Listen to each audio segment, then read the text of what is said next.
നിങ്ങളുടെ ഫേവറേറ്റ് സീരിയലുകൾ ടിവിയിൽ വരുന്നതിന് മുൻപേ സൺ നെക്സ്റ്റ് ആപ്പിൽ കാണാം. ഇനി എല്ലാവർക്കും മുൻപേ കാണൂ. ഇപ്പോൾ തന്നെ സൺ നെക്സ്റ്റ് ആപ്പ് ഡൗൺലോഡ് ചെയ്ത് സബ്സ്ക്രൈബ് ചെയ്യൂ. കമ്പനിയുടെ മുതലാളി ഈ നിൽക്കുന്ന പ്രണവ് ഗോപിനാഥ് ആയിരിക്കും. എന്തോന്നാണ് നീ പറയുന്നത്? ആന്റി എന്ത് വേണമെങ്കിലും ചെയ്തോളാന്ന് ഗൗതം പറഞ്ഞതല്ലേ? പിന്നെ എന്തിനാ ആന്റി അതിന്റെ ഇടയ്ക്ക് തടസ്സം ഉണ്ടാക്കുന്നത്? നീ ഒന്ന് നിർത്ത ശിവാനി.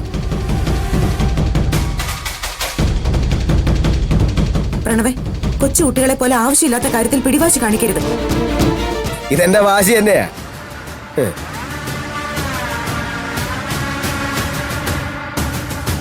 എന്ത് പറയുന്നു മിസ്റ്റർ ഗൗതം?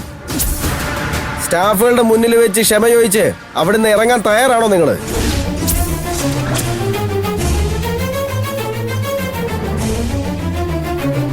ചോദിച്ചത് കേട്ടില്ലേ? തയ്യാറാണോന്ന്?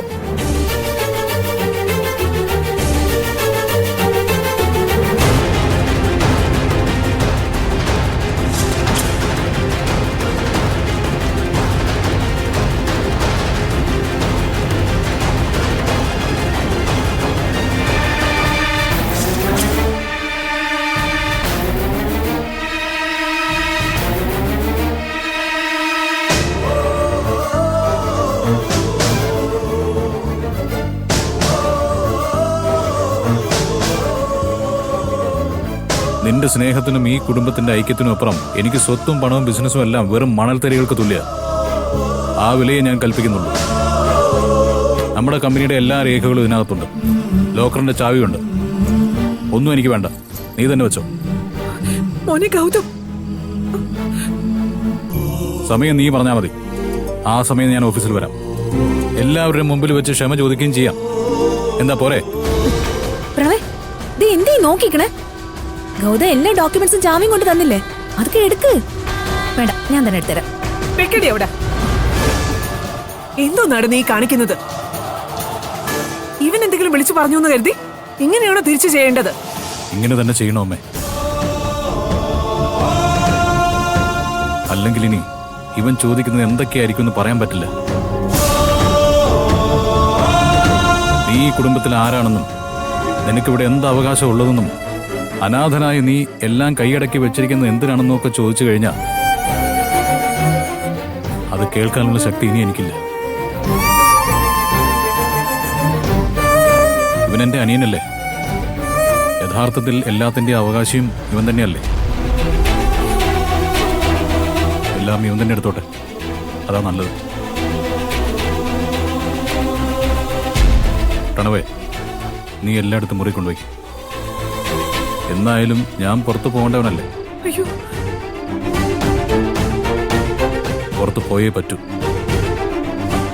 എല്ലാം ഉപേക്ഷിച്ച് പോയേക്കാം. ഒരു നിമിഷം നേരത്തെ ആയാൽ അത്രയും നല്ലത്.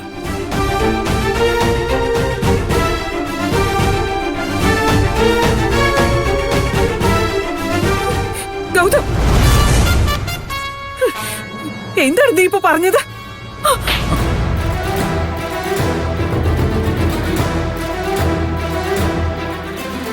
ഇനി ഒരു തവണ കൂടി ഈ വീട്ടിൽ നിന്ന് പുറത്തു പോകേണ്ടവനാണ് നീ എന്ന് പറഞ്ഞ പിന്നെ നീ കാണുന്നത് എന്റെ ശവമായിരിക്കും.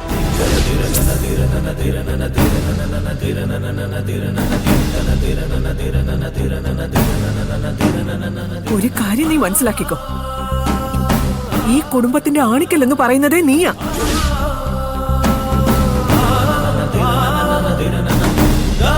നീ ഉണ്ടെങ്കിലേ ഈശ്വരമംഗലം ഉള്ളൂ.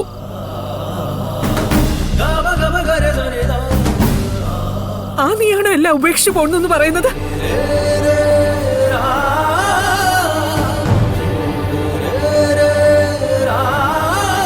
നീ ആരാണെന്നും ഈ വീട്ടിലെ നിന്റെ അധികാരം എന്താണെന്നും ചോദിച്ച് ഒരുത്തനും നിന്റെ മുമ്പിലേക്ക് വരില്ല. വന്ന തല ഉയർത്തി നീ പറയണം, ഈശ്വരമംഗലത്തെ ഗോപിനാഥിന്റെ മകനാണെന്ന്.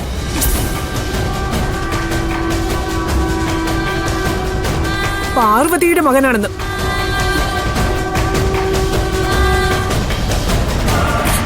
നിനക്കെന്താടാ ആ ബോധമില്ലാതെ പോയത്? ആരെങ്കിലും എന്തെങ്കിലും പറയുന്നത് കേട്ട് സർവ്വത ഉപേക്ഷിച്ച് പോവാൻ പോവാണോ? എടുക്കടാ അത്. എടുക്കാൻ നിന്നോട് പറഞ്ഞത് എടുക്കാൻ.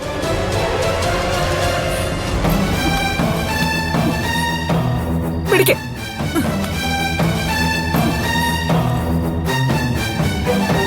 നോക്കു മോനെ, നിന്റെ മനസ്സ് എനിക്ക് നന്നായിട്ട് അറിയാം. പ്രണവിനോട് ഏറ്റവും സ്നേഹമുള്ള ചേട്ടനാ നീ.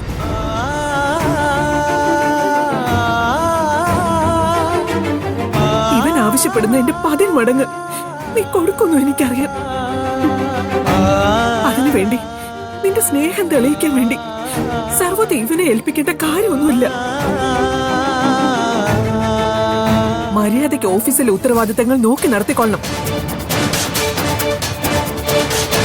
എന്താ എഴുതി ഇത്?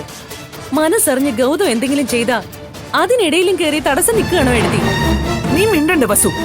ഈ കാര്യത്തിൽ ഒരു തീരുമാനം എടുക്കേണ്ട ബുദ്ധിയും തന്റെയുടെ ഒക്കെ എനിക്കുണ്ട്. പറഞ്ഞത് കേട്ടില്ലേ? കൊണ്ടുപോയി അകത്ത് വയ്ക്ക്. പോ.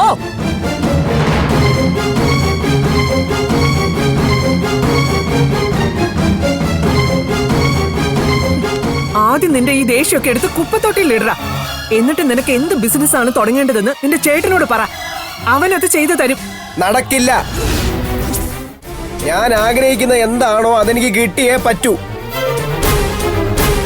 എനിക്ക് ആരുടെ മുന്നിൽ ഓച്ചാനി ചെന്ന് കണക്ക് ബോധ്യപ്പെടുത്തുന്ന കാര്യങ്ങളൊന്നുമില്ല. എനിക്ക് അവകാശപ്പെട്ടത് നേടിയെടുക്കാൻ എന്താ ചെയ്യേണ്ടതെന്ന് വെച്ചാൽ എനിക്ക് നന്നായിട്ട് അറിയാം. വാശുവാനി,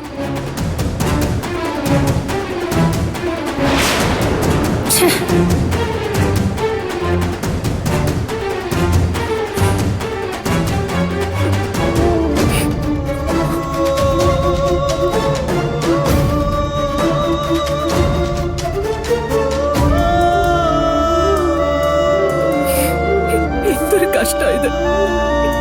ഇവിടുത്തെ ആൾക്കാരൊക്കെ എന്താ ഇങ്ങനെയായി പോയത്? ആരും ആരെയും മനസ്സിലാക്കാതെ പോകുന്നത് എന്താണെന്ന് അറിയില്ലല്ലോ എന്റെ ഭഗവാനെ.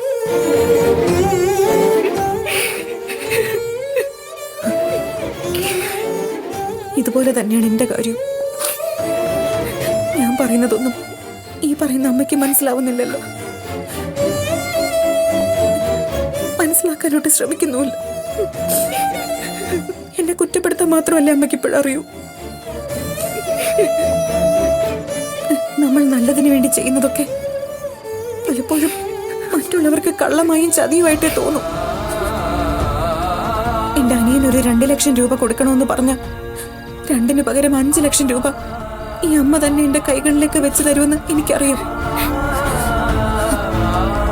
എനിക്കൊരു നെക്ലസ് മോഷ്ടിച്ചു കൊണ്ടുപോയി പണയം വെക്കേണ്ട കാര്യമൊന്നുമില്ല. അതെങ്കിലും അമ്മയൊന്നും മനസ്സിലാക്കണം. ഒരു കാര്യം ഞാൻ പറയാം. എന്റെ തെറ്റിദ്ധാരണയുടെ പേരിലായാലും അമ്മ ഇത്രയൊക്കെ എന്നെ വെറുത്താലും ഈ കാൽക്കീഴിൽ നിന്ന് മാറില്ല അമ്മ. ഞാൻ എന്റെ അമ്മായിയമ്മയല്ല, എന്റെ പെറ്റമ്മ തന്നെയാണിത്.